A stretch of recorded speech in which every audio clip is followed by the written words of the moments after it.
We are the North Country Climate Club, a youth-led climate change action group based here in the Adirondacks.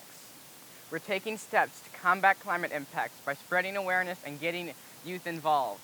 In this video, we are going to look at how the climate crisis is affecting us here. Even if the facts may seem grim, from less snowfall to abundant algal blooms and floods, there are still incredible opportunities for change. On July 10th last summer in 2023, I started out on a canoe camping trip in Long Lake, New York. As we got closer to our first campsite, it started to rain pretty hard, so we pulled in our canoes and set up our tents. It rained all night long, filling our tents and even blowing into the lean-to where I was sleeping.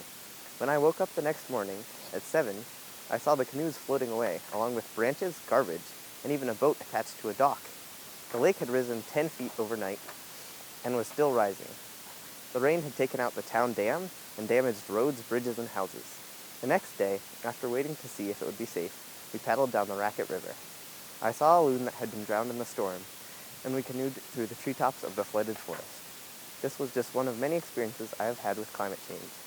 Climate change is real, and we should take action.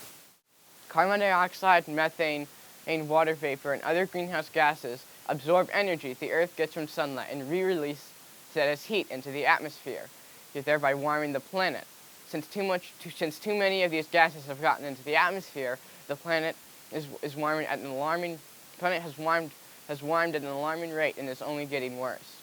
Although there have been efforts to transition to alternative fuels such as biofuels or electricity, fossil fuel remains the primary contributor.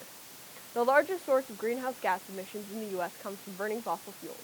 Almost 40 tons of CO2 was released into the atmosphere last year. Methane is one of the primary contributors to ground-level ozone, air pollutants, and greenhouse gas, which causes 1 million premature deaths every year. Methane comes from fossil fuels, decompression of landfill waste, and agriculture. The Adirondacks are home for winter sports. Here in Lake Placid, we are in close proximity to a ski resort, ski jumping complex, and bobsled track. These activities help to bring millions into the economy every year.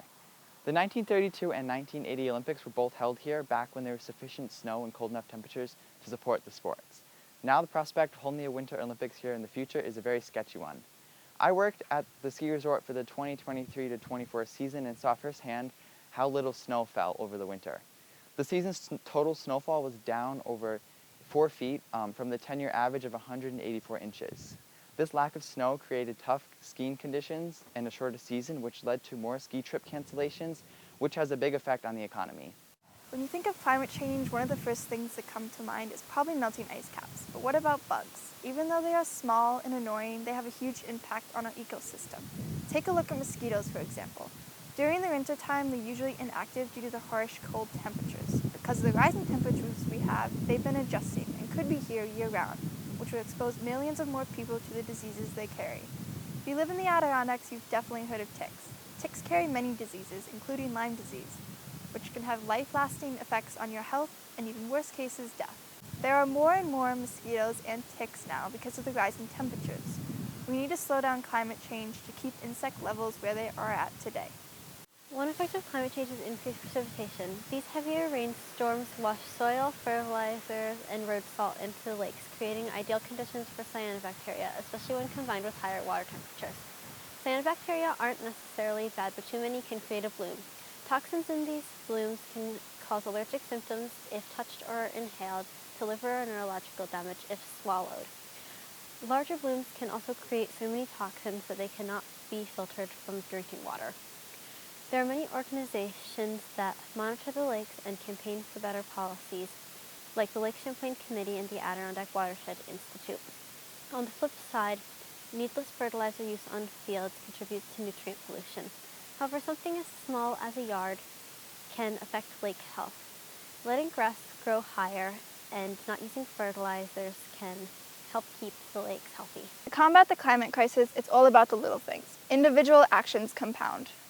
Even if we think that one small thing like growing a few vegetables or creating a video like this won't have a large impact, but it does by exposing people to change.